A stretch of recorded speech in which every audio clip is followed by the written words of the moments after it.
We weren't. So the first part of this wasn't recorded, but now it is. Well, now we're like totally on. Everything's good to go. I know. That was new. That's why I couldn't find it. Yeah, we're getting lots of cool commentary from someone who's got their mic on. Now we know how you really feel. Whatever.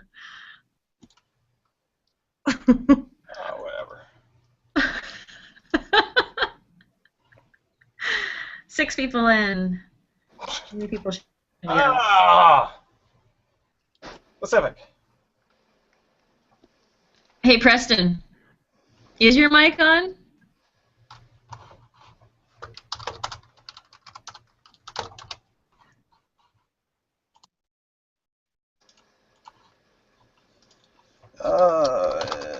No. Working. Hey, who's talking to themselves right now? I can turn it off for him. You can? I can, and I will. Guess what? Guess what? We're going to turn off Preston's mic. It's not me. Is it Tom?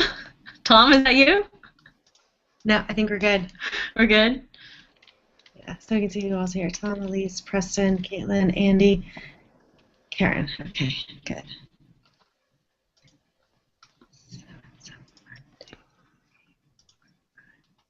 Yay! All right. So who are we missing in class then? Did Melissa didn't make it in? And did Melissa have something to do for like graduation? Yes, Melissa, Okay. Melissa was busy tonight. And then it's Leisha then. Yeah. I'm not sure if Leisha was here Earlier. Yeah.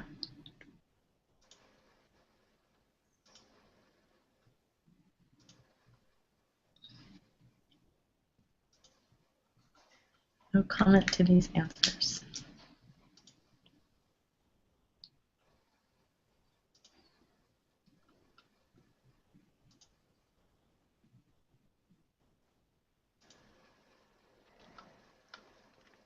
I thought I muted them.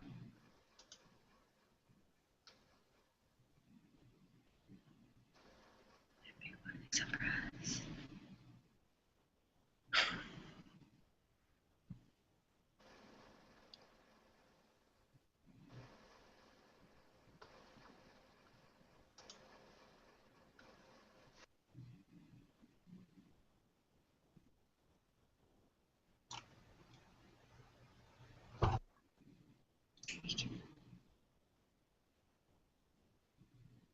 There we go. Now it's really quiet. I know.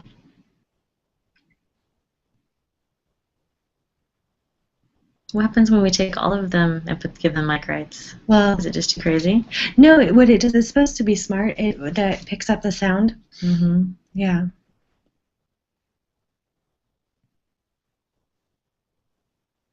Just not unmute. Yeah, I muted you. I muted everyone right now for the quiz. I'll unmute everyone in a second. Okay, we've got 5 out of 7 done. I'm using my power for evil instead of good. Nice.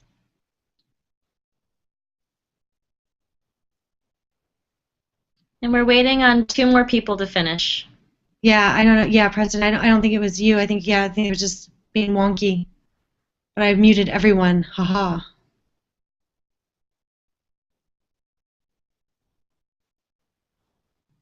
You guys are such troopers. We're so proud of you. Seriously, thank you. You're rolling with it.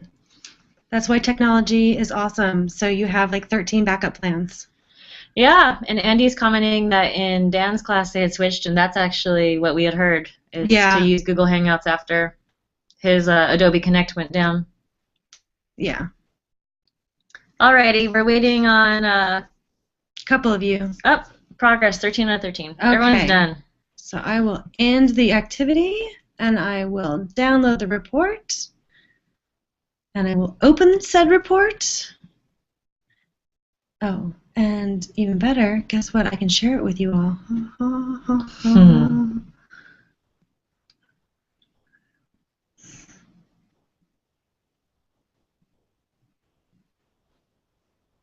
This is why Google is awesome. Open. Upload. It's gonna have their names in it. Is that okay? I can hide that right now. I'll hide that right now. So what we're going to do is download the results out of Socrative, and then we're going to be able to show you, just like we did last week, what the results look like with the green and the red answers. And what we're going to do is just make sure that we... Are they hidden? Yeah. Okay. We're going to share the answers in a way where you can see them too. So Lee is adding the document that she downloaded out of Socrative. She opened it as Excel, checked it, then she uploaded it into Google Drive, and she's adding it to the Hangout. So I gave you edit access by mistake, so please don't edit it. oh, don't go change your answers now. Yeah. Well, you don't know who you are because I hid you. So the first one, appreciates like Shakespeare, which we did together, was in fact fuzzy. The next one, develop a sense of ownership. I hope can you all see the document right now? You should have accepted it. Oh yeah, did something pop up for you? They're not seeing it. Can't see it. Okay, so let me go back. Oh, I know how to fix that. Yeah. Nope. I'm going to fix that right now. Hold on. Thank you, everyone, also for letting us know that you're not seeing it. What's really nice about all of you is how much you're participating in class. It makes it a lot of fun for us to work with you, and it's really helpful to get feedback. And as you know, if you've ever taught an online class, we can't see you. We can't gauge, from other cues that you usually get in the classroom. So it helps a lot that you participate in this way as much as you can. All right. How about now? Can you see the file now? Awesome. Renita got it. Karen says no. Andy, no. Preston, no. Renita, what did you do? Renita worked some magic. Can you just give them the link? That's what I'm going to do. Okay. We're going to chat you the link. Yeah, if you see that app box pop up, that's your chance to click it. I missed my opportunity earlier. I don't know how to get it back. And I don't know how to tell you how to get it, but I will learn how to do that. Okay. But we gave you a link to it so you can open it. Right? All right. So we have develop a sense of ownership. That is, in fact, fuzzy, because how do you measure a sense of ownership? That's one of those things that's like, well, what does that mean to have a sense of ownership? To me, it might mean one thing. To Perry, it might mean something else. Mm-hmm. So, sense of ownership is a fuzzy. Repair a broken engine is specific because the engine is broke and then it is fixed. There's actual measures that you can tell that it was fixed. Yes. Write an autobiography. Awesome. Specific. Interesting. Everyone got these two correct. Write an autobiography. Specific. Be a good friend. Fuzzy. Yeah, and be a good friend is fuzzy because just like we say, be a good teacher or be a good parent or be a good friend. We can have different ideas or different interpretations about what that is. It's not specific enough. And I get why you said fuzzy to set the table because some people, I've been in different houses and it's set different ways, but there is, I think, a standard to setting the table. So is the table set? Doesn't mean that it's set correctly, but is the table set or is it not set? But again, it's something tangible that you can touch and you can measure. So it's really, and it's very easy to measure. Feel a sense of pride. So that feeling, how do I know that I'm feeling a sense of pride? What does that mean to have a sense of pride? Interview an applicant, specific. Same thing, that I can ask you questions and I'm interviewing you and it's something that can be measured. And, I went the wrong way. Oh no, edit a report, specific. Have a religious dedication. I think it was to something. To one's profession, yes. What does that mean? Religious dedication. Religious dedication for me might mean one thing. For someone else, it might mean something else. So that's a fuzzy and specific. Well done, you guys. So this ties in as a recap to the book you read. We thought it'd be fun to kind of quiz you first and get you thinking about it, and then go more into kind of the background around a goal analysis. So that's what we're going to do next, is we're going to talk a little bit about some of the takeaways from the book. And we'll go back down to, I think, slide 10-ish, 11, 12. All right, so you should all see the PowerPoint now.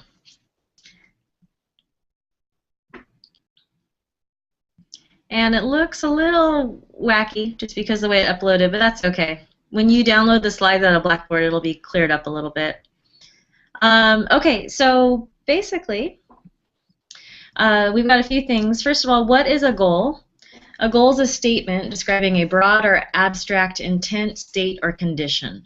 So different examples of goals are similar to what you just did in your little activity. A goal could be know how to fix a flat tire, be safety conscious, have an appreciation for opera, take an active role in the community. Those are all examples of goals, and we set goals all the time. Organizations set goals, a department sets a goal, you're in a classroom, you have goals, and goals serve purposes. It's a statement describing something that you're trying to do regarding a condition that you want. Let's go back. Sorry. No problem. So there is a problem with goals, especially in the line of work that we do, is that it's oftentimes they can be very fuzzy, or they can be not necessarily measurable. And so when we say we want the sixth graders to be safety conscious, what does it actually mean to be safety conscious? So it's easy to state a goal, and goals often sound pretty and great, but it's easy to hide behind them when they really don't have any meaning, anything concrete attached to it. How will we know when we achieve it? When we tell the sixth graders to be safety conscious, how do we measure that specific thing? We can't be accountable if it's unspecified. So again, like I said, moving forward, you're going to learn a lot more about how to write objectives. And objectives are going to look at your goal and really break it down so it becomes measurable. Being safety conscious doesn't mean that you can't make it measurable. You have to take it and actually turn it into something where you can measure it. What is goal analysis? This ties back to your book on page 11. It's a procedure used to define the indefinable, to tangibilitate, I did it, Yeah. the intangible.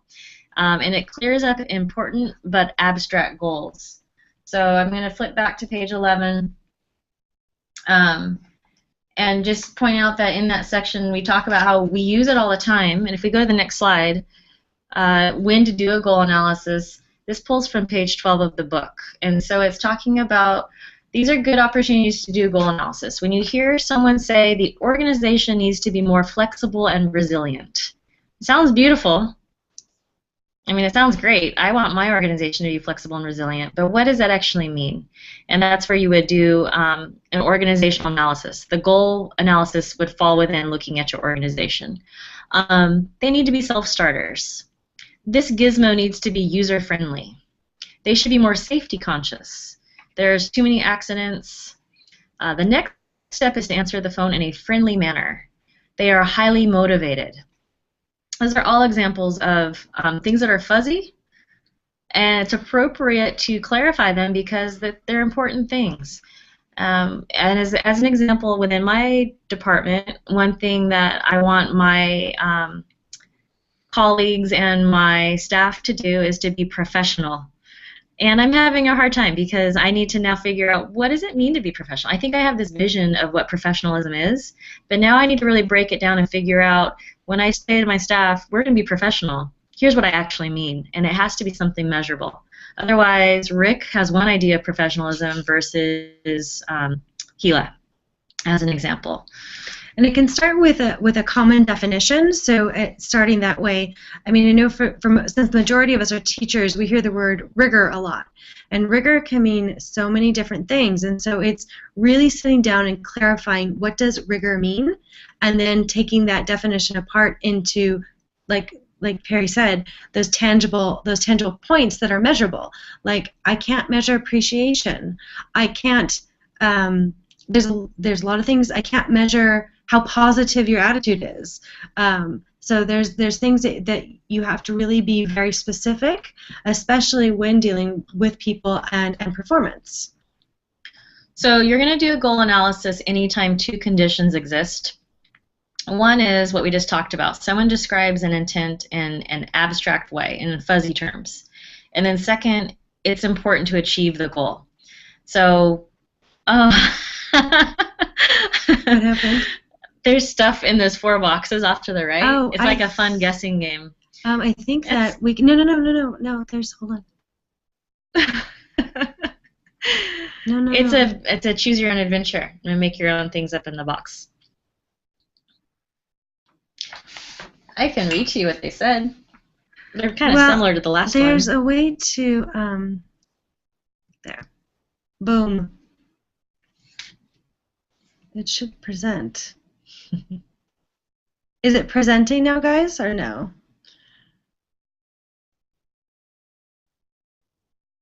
Huh. Blank. Yeah, it was blank. Well, come on, we were on a roll. Oh, we're just having so much fun.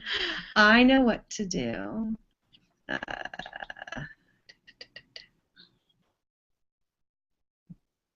You're funny. You know why you're funny? Why? Because you want those 4 things to show up really badly. Yeah, well, whatever. I'll just do it on this screen so you and I can look at it so it's no longer a guessing game. Oh, there's our class. Yep. Right there. Oh, it didn't translate. It didn't translate. Okay. We'll just tell you what they said. And then when you get the slides, you can see them too. Going back. There we go. Alrighty. So basically, they were further examples of things that are intangible and fuzzy. For instance, there was a box of mine where it says be professional. A teacher might say to a lead teacher might say to other teachers, be a good instructor. Or teachers might say to their students, be a good student. The CEO might say, create a strong competitive advantage. And the tech supervisor can ask her staff, understand troubleshooting. So again, all fuzzy and not tangible. And as an example pulled out from the book on page 26, mirror, mirror on the wall, who's the fairest of them all? How do you define the word fair?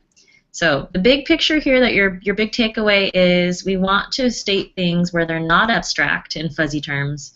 We want them to be tangible. So we talk about performances, and there's 2 different types of performances. There are the overt or the visible performances. So like the examples, hopping, singing, writing, interviewing, something that you can actually observe and watch happen. Things you can see directly and don't have to infer whether it's being done. So that's one of those things like when you're in a classroom and you're observing the students writing. So that could be something very visible. But covert are the invisible or the cognitive processes that happen, or performances. So recall, identify, solve, know. They have to be inferred from things you see and hear. So those are the 2 types of performances. So when we look at this, do they pass what we call the "Hey Dad," or you could say "Hey Mom" test? And how can you tell the difference between a performance and an abstraction? And when you look at the book, Mager uses the "Hey Dad" test to tell whether a statement is too broad to be considered a performance. "Hey Dad, let me show you how I can blank." If the result is absurd or odd, it's an abstraction. So, "Hey Dad, let me show you how I can appreciate Shakespeare." Right there is how you know that that is an abstraction or a fuzzy. And I'm going to go to the next slide. So I'm on slide 17, by the way. "Hey Dad, let me show you how I can add numbers." What do you guys think? Is that overt, or is that concrete, or an abstraction? It's concrete. Yep. Yep, it's overt. You can. Right. Exactly. "Hey Dad." Well, and it could be it could be overt or covert because someone could, but they could prove it. They could show it. Right? They can show it. Yeah. If you're gonna watch, show me how I can. "Hey Dad, let me show you how I can ride a bicycle." Concrete. Appreciate. Hey, Dad, let me show you how I can appreciate the value of gravity. And I think this sentence is so important. As Perry and I were reviewing these, we had to say them out loud to ourselves sometimes just to like double check. And so I want you to remember this test when we're talking about performance and performances. So the next one is, hey Dad, let me show you how I can internalize the decision-making process. Yeah, you guys got it. You're on it. Understand, let me show you how I can understand computers.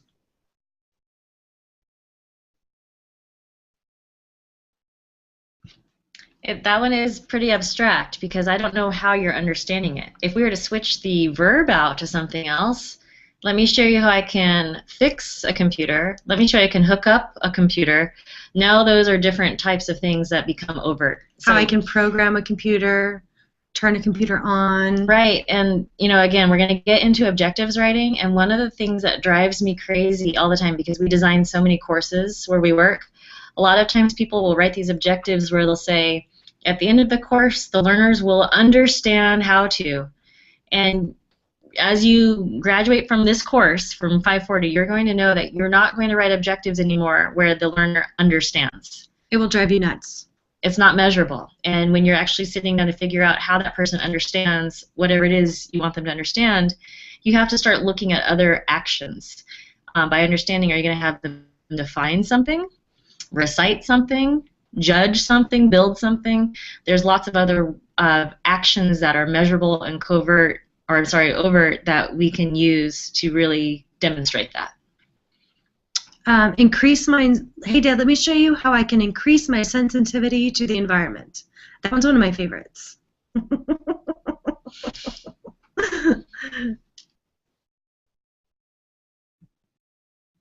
All right. So, performance or abstraction? Are you guys still logged into Socrative? I'm hoping that yes. We're going to try to use Socrative in a similar way, in that you're going to go through some items, but we're going to switch it up on you and make it a class activity, not self-paced. So we're going to give you items, and then you're going to be able to respond to them. And it's very similar to what we just did with the Hey Dad test, and you'll have the opportunity to see as we go through what you think. So if you're not in the room, go back to the Socrative room and go back to Morel 1 as the room number. And then we're going to start the activity. We can see a few of you are in there. Yep, I got your names. Once I get your names. Elise, Tom, Andy, Caitlin, Karen, and Renita. Preston's missing. He's coming. There he is. Okay, there he is. And so here's the next question, you guys.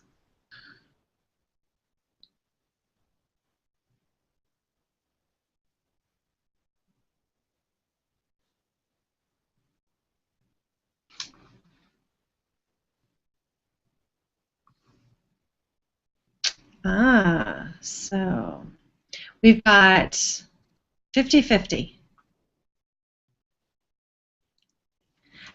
And there's got to be one tiebreaker, right? Yep, there's going to be a tiebreaker here in a second.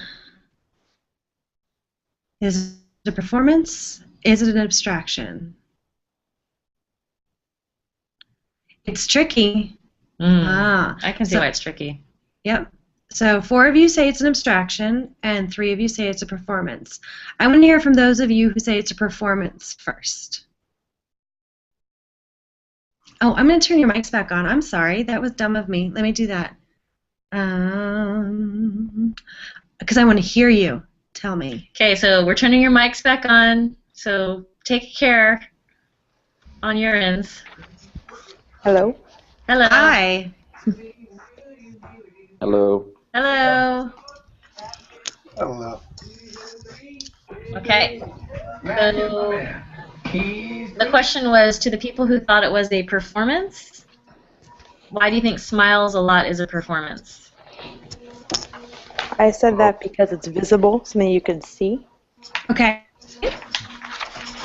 Admittedly, a lot is rather vague, but just the fact that it's visible is, something that seems overt and measurable. Yeah, exactly what Thomas just said. Ditto that. Yeah. What do you think, Lee? Well, the a lot is your key word here. Much like that one, we're trying to be tricky, and so that a lot, like Tom just said, is vague. So smiling a lot, unless I define what a lot means, it's fuzzy. So in fact, this is an abstraction. But that you said my. Oh, wait, I'm sorry. Like Tom said, You're right. Even though that part is vague, it's actually a performance because it's something you can see. It's tangible. Yes. It's a tangible. Yes. So we don't know what a lot means. That's a separate issue, and that would further need to be defined. You're correct. See that one, and I still have an issue with that Well, one. everyone did because that's a 50-50 one. So here's your next question. Say favorable things. Say favorable things about others. Why? God.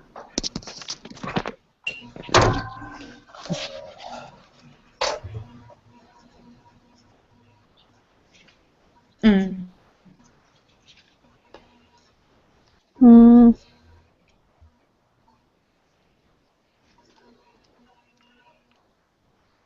Ah.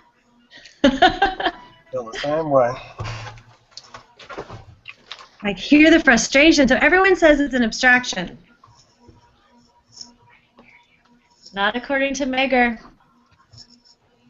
According to Megger, he says, can you tell if someone is saying things about others? Yes. So this item can be called a performance. We're asking about performance versus, remember, a performance can be visible, audible, and it could be even invisible, but it's not an abstraction. That's what we're looking for right now. So that is not an abstraction to say. The favorable things does need to be defined to make it perfect, but it is in fact a performance. All right.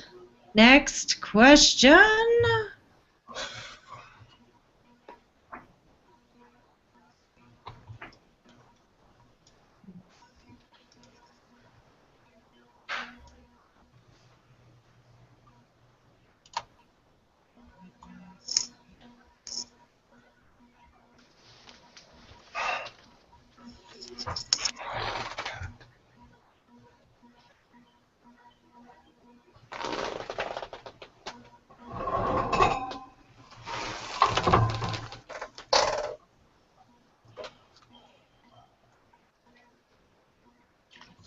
Okay, this one is an abstraction.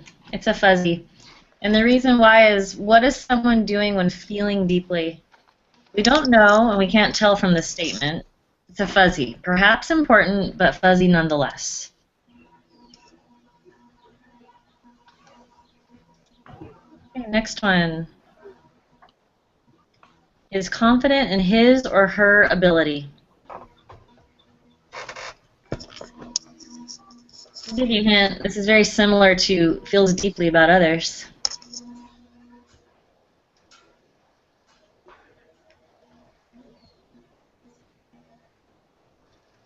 Oh, I spelled it wrong. I went through and double-checked all the performances and not the abstractions. Okay, that was an abstraction. All of you got that one right. I'm glad that even though I spelled it wrong, you were able to tell that it was an abstraction. That's what I get for doing this at 10 o'clock at night. Okay, can recognize symptom. Do you think this is a performance? And a performance can be overt or covert, visible, audible, or invisible, or is it an abstraction?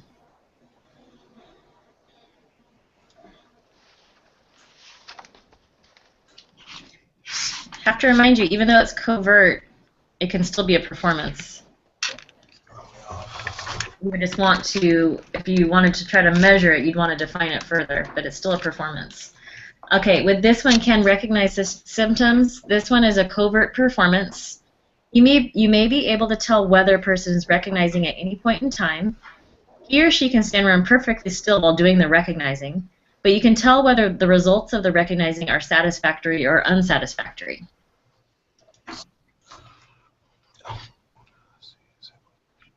So this next one is able to appreciate company policy. Hopefully that one's real easy for you. Oops. Appreciate, because we've talked about appreciating. Oh my God.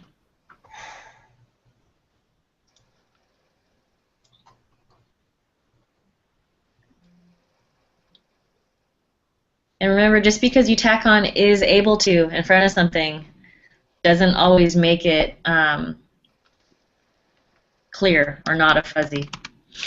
Yeah, there are verbs that are fuzzy, just by the nature of the verb.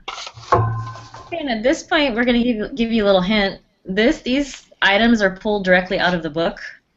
So we're going to go on to the next one, but there is a section that has these exact same items. That is page. Are we going to tell them? No. Okay. But I hear the book in someone's hands, so I know that someone already has it. Is able to manage with enthusiasm. I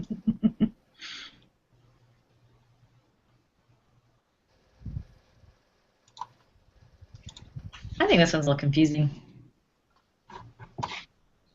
Well, I think this is the word that's confusing, and this is the word that's measurable. Mm-hmm.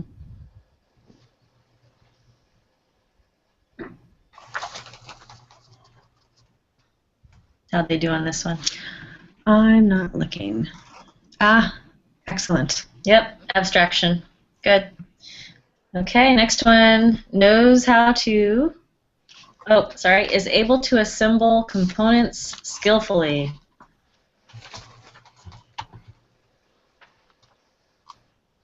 Nice. Megan says, can you tell what someone is doing when he or she is assembling? Yes. The person is putting things together. We don't know what skillfully means, but that doesn't matter because skillfully is a word suggesting something about the criterion of acceptable performance rather than a description of the performance itself. So that's kind of what Lee was saying earlier. It's not whether how good or bad it is, it's just that the performance is happening. And then knows how to compare prices. I wonder where I got that one from. There it is.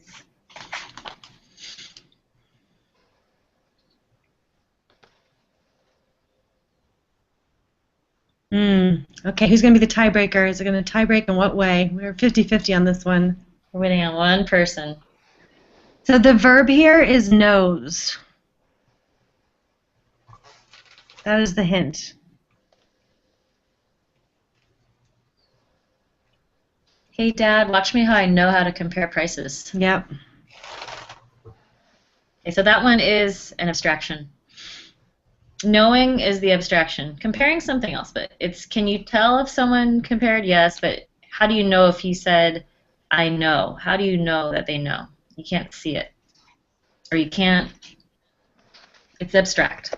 Yep. Sorry, can I chime in just a sec? I remember Mauger kind of mentioning that he considers compare an abstraction too, and I can see it being a little generalized, but it still seems to me like you can properly visibly compare things. I agree. And we use that when we talk about Bloom's taxonomy and asking students to have different levels of thinking skills. Compare is actually one of them. It's on the list, and I do find it measurable.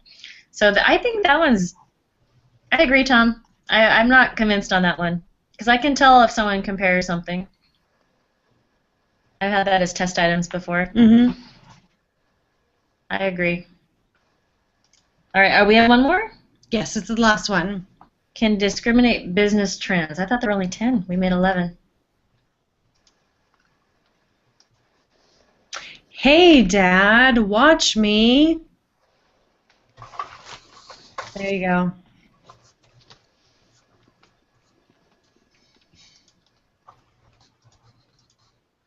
Awesome sauce.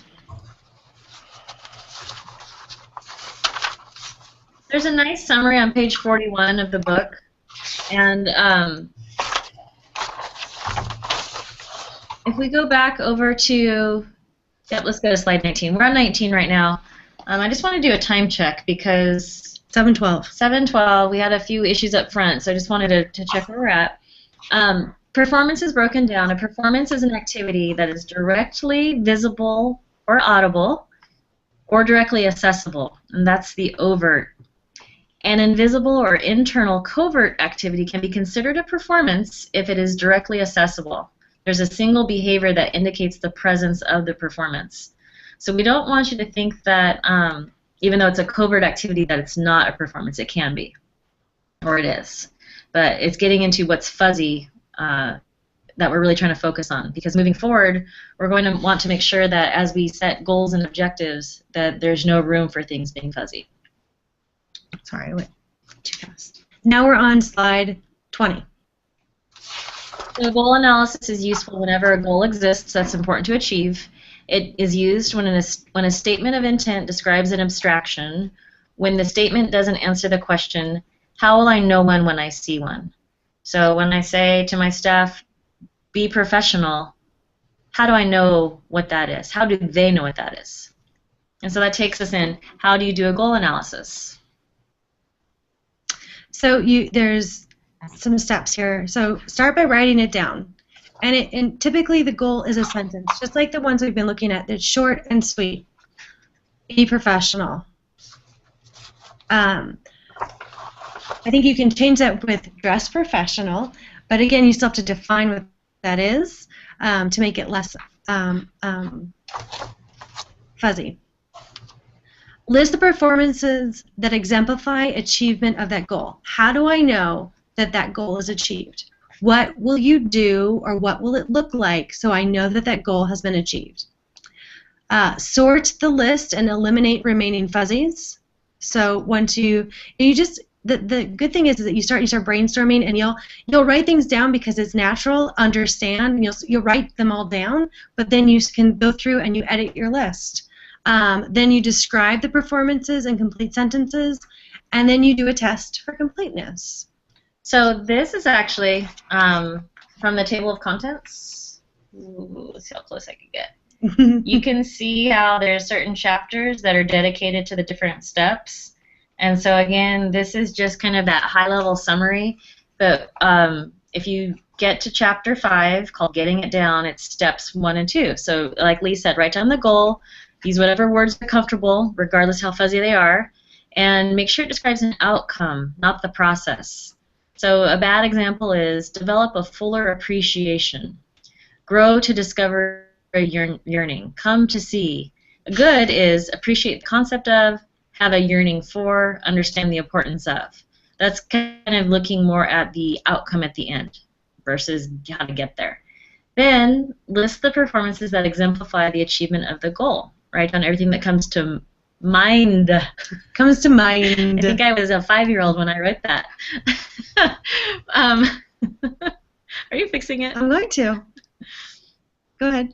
Okay. I need that though. And there's some strategies. Thank you, Lee. That makes me feel a lot better. Some strategies are like this. What will I take as evidence that my goal has been achieved? Given a room full of people, what's the basis that I would separate them into 2 piles? Okay, this is great. So if I came into work tomorrow and I said, okay, let me figure out who I think is professional, and I put them into some kind of arrangement, I could then start to figure out what that basis is that I'm doing. How would someone else know a goal achiever when he or she sees one? So if someone else saw someone who's professional, what would they be seeing?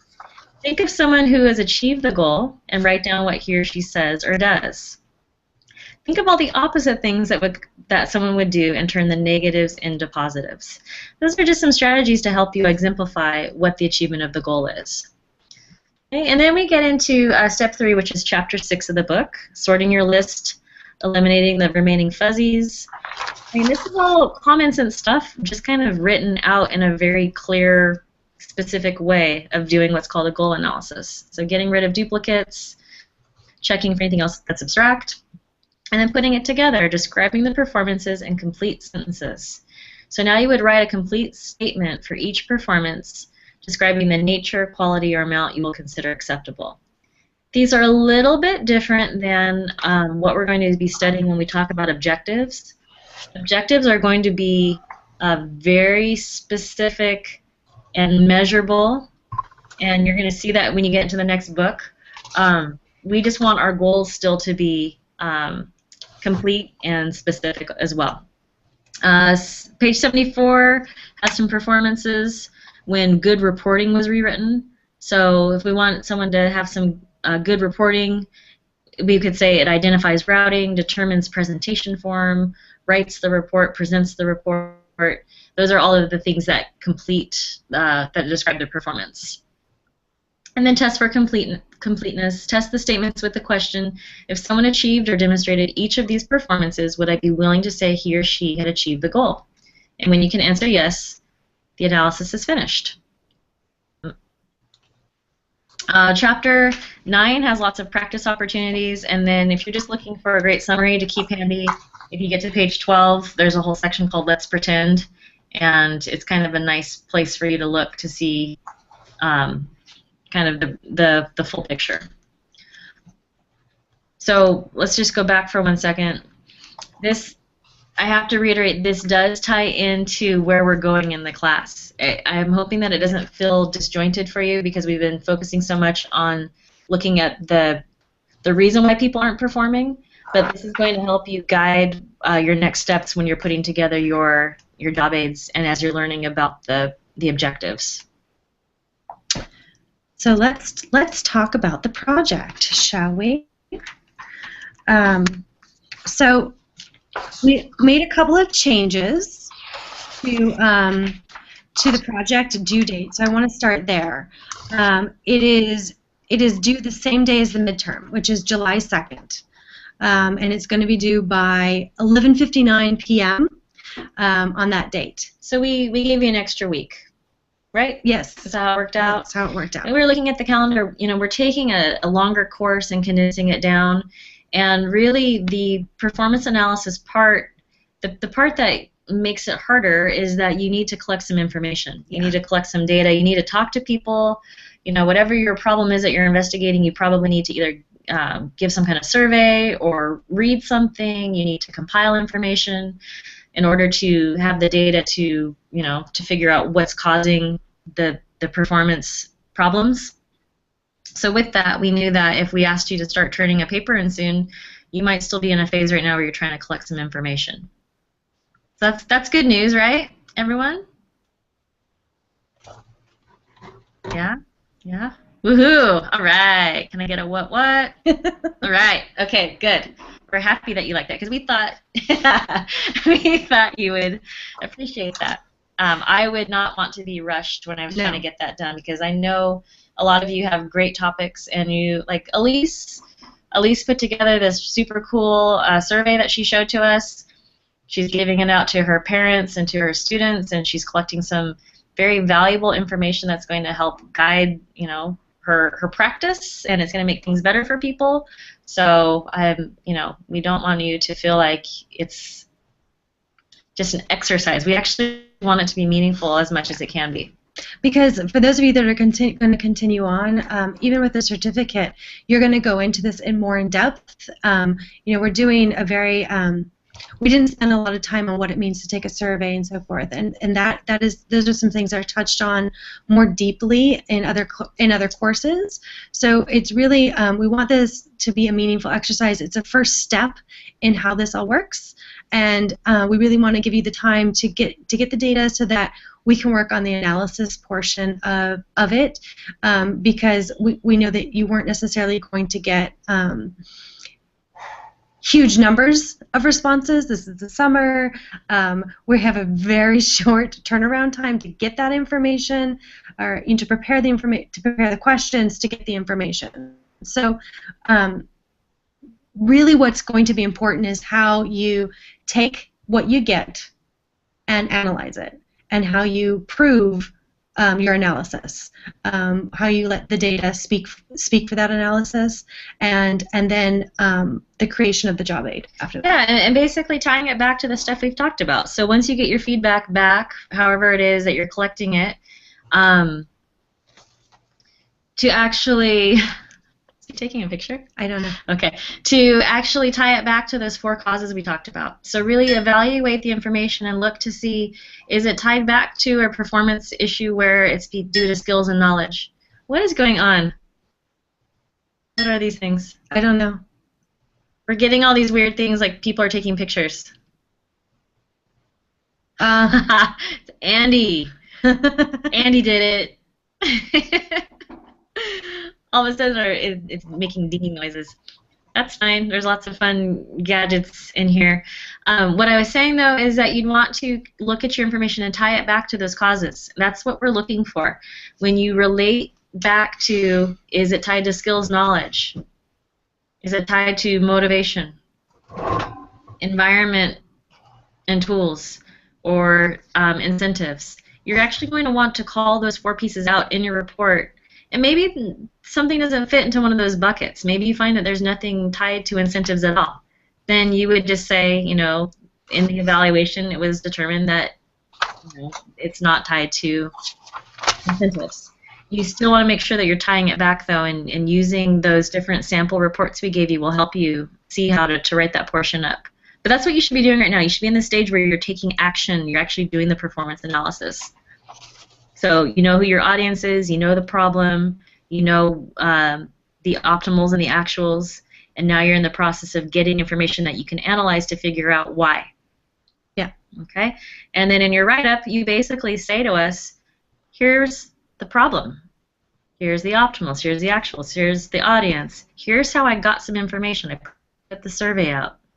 Here's what the results showed me. This percent is this problem, or I'm finding evidence that this, or anecdotally, I spoke with a parent after school and he told me. It's all of that information that forms the analysis. And what I wanted to say is that as you start gathering this and putting this together for your writing, I'm going to suggest that you post to the Q&A forum and have your classmates and you guys help each other out and start going through that and looking at them and reviewing them and giving each other feedback. Perry and I are happy to look at things as you go. We're not going to read your whole paper and give you, and revise it for you and then have you turn it in. We will help you look at parts that you're struggling with. We'll help you look at different pieces of it, but we're not going to pre-read your whole paper before it's due, but use each other to start, get a buddy, get a couple buddies. You can contact each other through Blackboard. You can send direct messages to each other to sort of start sharing those pieces with each other. And so I wanted to put that out there. So you've got us for support.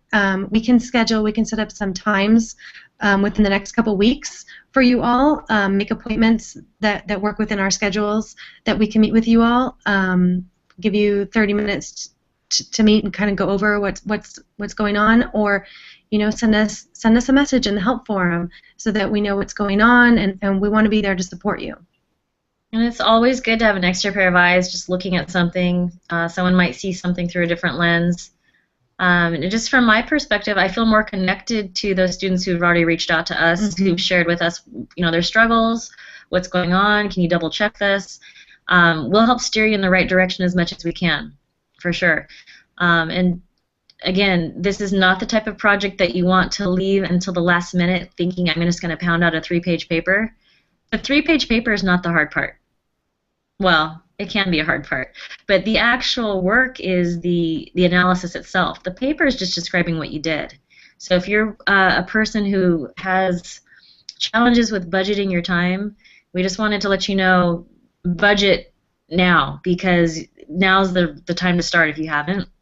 And by us moving the midterm, or we left the midterm where it's at, but by moving the paper to the same night as the midterm, we don't want you to get down to that last day and feel all stressed out. So try to pace yourself out and keep up with the assignments, especially where we're at with the performance analysis. Okay, now I'm doing weird things. I apologize. That's all I right. clicked on it by mistake. I think to wrap, what we can do is talk about kind of your action items. So we can do that from. Are we going to do that from here? Yeah. Can you guys see the at a glance? You can chat if they chat. Yes. Chat. And you can talk too. Everyone still has the ability to speak. So. Want to jump back to the PowerPoint and just go last slide? Yeah. You guys are saying no, so we'll jump back. Action item slide. What are you doing?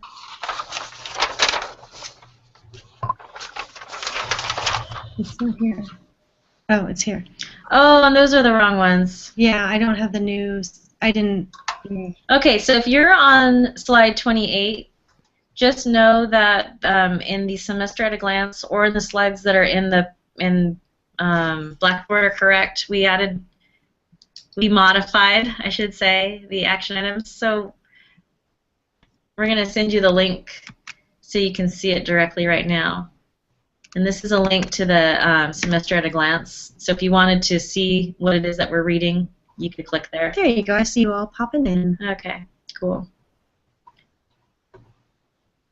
Got a camel, a koala, a llama. I don't know. Okay, so looking at week 4, that's where we are tonight. There's one thing that we knew we wouldn't have time for anyhow, despite our technology challenges this evening, which was we wanted to review the use of tables and graphs with you.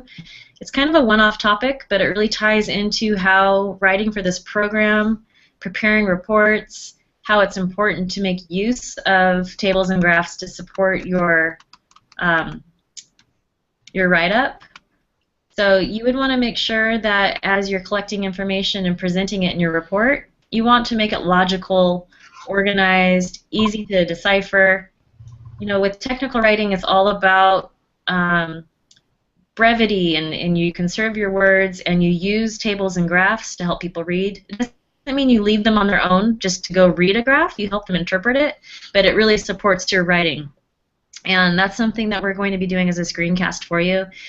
We didn't want to use too much of the class time for that, but it is important information. So Lee and I are preparing that for you, and we're going to post a screencast that you can watch on your own, and we're going to have it up Friday night, Friday the 13th.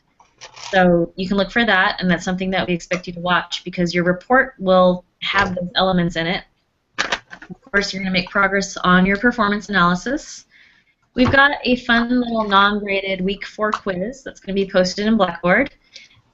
Yeah, it'll look like it's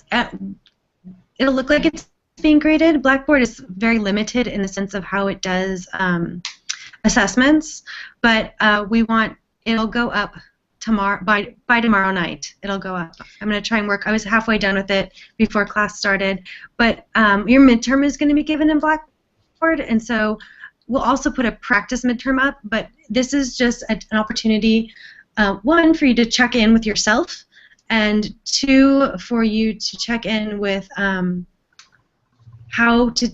these test questions work within Blackboard. So what is the testing environment like, so that when it comes time for the midterm, which will be on July 2nd, because we're not going to have class that day, you're going to have your midterm that day in lieu of class with us. That's right. There's no face-to-face class, no online class on the night of July 2nd. So it's kind of a night off, but kind of not, because you got your test that night. So we just won't be meeting, and we'll set you up with all the information when you log in that night. Back to one last thing for tonight's action item. We do want you to start reading chapters 1 through 4 of your next book. This is my favorite one, Preparing Instructional Objectives. It's awesome. You're going to learn so much in this one. And there we go. Chapters 1 through 4 are the assignment. This book is going to help you really understand how to write clear, concise, measurable objectives. It's great. So that's the homework. Chapters 1 through 4 takes you through about page 50. So you got about 50 pages of reading, but it's doable. It's a page like this. I mean, these are 2 of the pages. So come on, that's not so bad. And it's this is the one that's choose your own adventure. Oh yeah. Yeah. So as you're looking at the objectives. So, are there any questions, you guys? And again, high five to you all. Virtual high five. Yay! For your flexibility. And you're rolling with it tonight. This has been a lot of fun. Technology is fun. So I don't think there's any questions. I'm not seeing any in the chat. I'm not hearing any. No, I'm good. You're good? Okay, Karen's good. Right on. You know what's cool is I know your voices now. Yeah. Most of you. Yeah. That's kind of neat. I like it. Yeah, it's nice to build the rapport with you guys. Yeah, great class. Thank you. Thanks. Again, check in with us if you need anything, and then we'll look forward to seeing you next week when we talk more about the objectives, and we'll go over the week 4 quiz with you. Yeah, and if you get a chance, Andy tried to start some community building in the water cooler, so if you get a chance to join in, that'd be awesome. I thought that was great, Andy. I had fun reading about you and Elise, I think. Nice. Yeah. Okay. It was fun just to see where you all are from and what you're all about. All right. Bye, Tom. Have a good night. Bye, guys. Bye. Good night. Bye.